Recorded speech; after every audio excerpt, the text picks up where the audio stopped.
Sabar dalam menjalankan ketaatan kepada Allah lebih ringan daripada sabar menghadapi siksanya. Karenanya, hendaklah kita jaga perut kita dari makanan atau minuman yang haram waktu berbuka. Hendaklah kita jaga mata kita dari melihat yang haram. Kita jauhi perkataan yang kotor yang diharamkan seperti berbohong, ghibah, membicarakan aib seorang muslim yang memang benar apa adanya tanpa ada sebab yang diperbolehkan oleh syarak di belakangnya.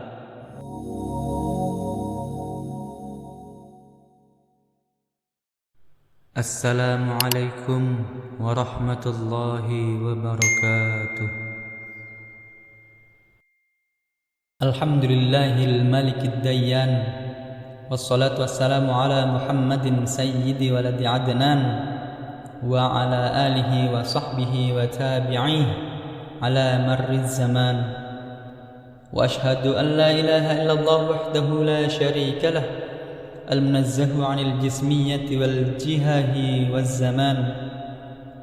Wa ashhadu anna sayyidina Muhammadin 'abduhu wa rasuluhu alladzi kana khulquhu al-Qur'an.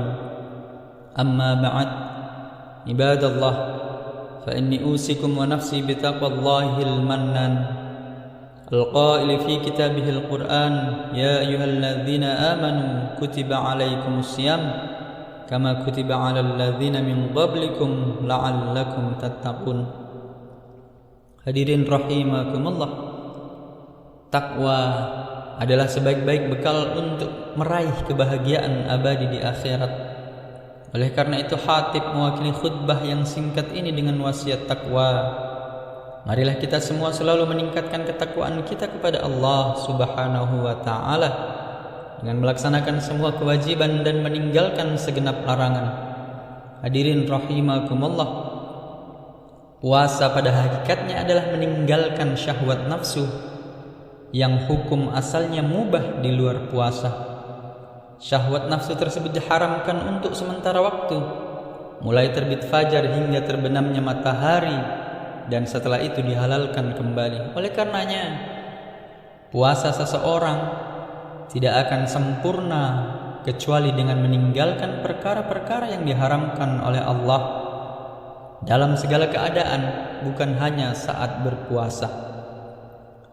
Ibadah puasa adalah salah satu manifestasi ketundukan seorang hamba kepada Allah. Orang yang berpuasa meninggalkan syahwat-syahwat nafsunya di siang hari untuk mendekatkan diri kepada Allah dan karena taat kepadanya. Kemudian berbuka dan kembali memenuhi syahwat nafsunya saat malam tiba, juga untuk mendekatkan diri kepada Allah dan karena taat kepadanya. Ia tidak meninggalkan syahwat nafsunya kecuali dengan perintah Tuhannya, dan tidak kembali memenuhi syahwat nafsunya kecuali dengan perintah Tuhannya. Jadi dalam dua keadaan tersebut, seorang hamba mentaati perintah Tuhannya. Hadirin rahimakumullah, oleh karenanya sungguh disayangkan ketika ada orang berpuasa dari syahwat nafsunya yang diharamkan, sementara saat ia berpuasa ia tidak menjauhi perkara yang diharamkan oleh Allah dalam segala keadaan, baik sedang berpuasa maupun di luar puasa. Demikian pula orang yang berpuasa dan menjauhi syahwat nafsunya yang diharamkan sementara waktu saat berpuasa, namun ia berbuka dengan makanan atau minuman yang haram atau melakukan perbuatan haram lainnya. Man lam yata' qaula zuri wal amala bihi, barang siapa yang tidak meninggalkan perkataan dosa dan perbuatan dosa, falaisallahi hajatun fi ayyad'a ta'amah wa syarabah, maka Allah tidak akan menerima puasanya. Sia-sia dia merasakan lapar dan dahaga. Sabar dalam menjalankan ketaatan kepada Allah lebih ringan daripada sabar menghadapi siksanya. Karenanya, hendaklah kita jaga perut kita dari makanan atau minuman yang haram waktu berbuka. Hendaklah kita jaga mata kita dari melihat yang haram Kita jauhi perkataan yang kotor yang diharamkan seperti berbohong, ghibah, membicarakan aib seorang muslim yang memang benar apa adanya tanpa ada sebab yang diperbolehkan oleh syarak di belakangnya. Hendaklah kita menjaga pendengaran kita dari mendengar omongan yang haram didengar. Juga kita cegah anggota-anggota badan kita yang lain seperti tangan dan kaki dari perbuatan-perbuatan maksiat, dari perbuatan-perbuatan dosa, dan dari perbuatan-perbuatan yang makruh. Demikian pula hendaknya kita menahan diri dari perbuatan keji, dari pertengkaran, percekcokan, dan perdebatan yang tidak ada manfaatnya. Innamas shaumu junnatun, sesungguhnya puasa adalah perisai. Fa idza kana ahadukum shaiman fala yarfuth, jika salah seorang dari kalian sedang berpuasa maka jangan bersikap keji. Wala yajhal, jangan bertindak bodoh.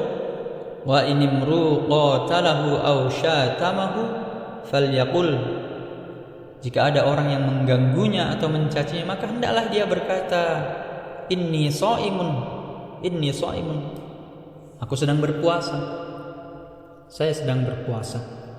Nabi SAW juga berbicara tentang dua orang perempuan yang saat berbuka membicarakan keburukan orang lain.